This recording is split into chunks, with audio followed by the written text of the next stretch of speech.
Monsieur le Président, chers collègues, donc après de nombreux débats sur le tracé du périmètre d'étude, les parties prenantes sont parvenues à s'accorder sur les choix argumentés au regard des enjeux patrimoniaux que vous venez de rappeler.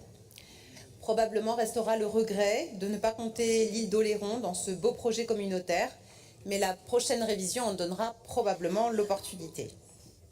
Si la question de l'identité reste à construire, la légitimité, elle, ne fait aucun doute pour protéger la singularité biologique, mais aussi canaliser les pressions résidentielles, touristiques et même industrielles sur ces territoires. Les enjeux sont de taille et la coopération territoriale est le meilleur outil pour protéger notamment les fonctionnalités hydrauliques et celles des corridors écologiques sur les rives du fleuve, dans les zones estuariennes et dans les zones de marée qui quadrillent le paysage. Les territoires inscrits sont en effet l'objet de fortes pressions anthropiques.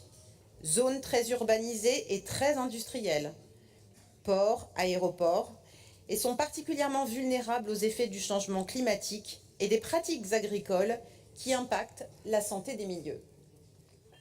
Sur le plan écologique, les défis sont nombreux et dans le temps long dans lequel nous nous inscrivons, il conviendra d'envisager l'augmentation des sécheresses, des crues, des inondations, des submersions, de l'érosion, de la température des eaux de surface et des risques de salinisation des marais.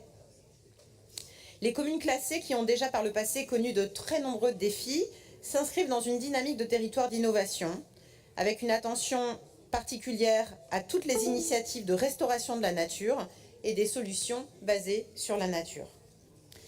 Des usages concurrentiels dont la presse se fait régulièrement le témoin, sur la question de la ressource en eau et de la gestion de sa qualité.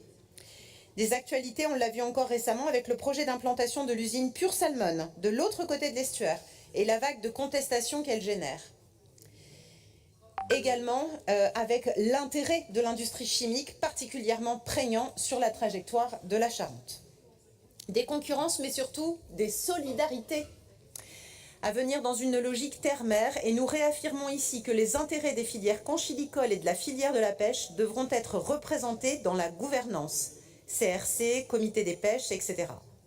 Puisque comme le rappelle dans son récent rapport le Conseil maritime de Façade, ces filières dépendent du bon état écologique des milieux. Nous nous réjouissons d'ailleurs qu'une Oléronaise siège dans le syndicat pour représenter la région. Des conflits d'usage en perspective évidemment, d'où l'intérêt d'une grande attention à la structuration de la gouvernance. Nous voterons cette délibération avec l'espoir que les recommandations du Césaire pour une présence plus effective de la société civile soient prises en considération pour la structuration de ce syndicat mixte. Et nous espérons que les représentants de la région pourront y défendre des orientations respectueuses des richesses patrimoniales et environnementales, matérielles et immatérielles. Sachez que le groupe écologiste et citoyen se félicite d'être associé sur une place de suppléant, même de suppléant on va dire, pour faire entendre en cas d'absence du titulaire sa voix sur un territoire à très grande valeur écologique. Je vous remercie.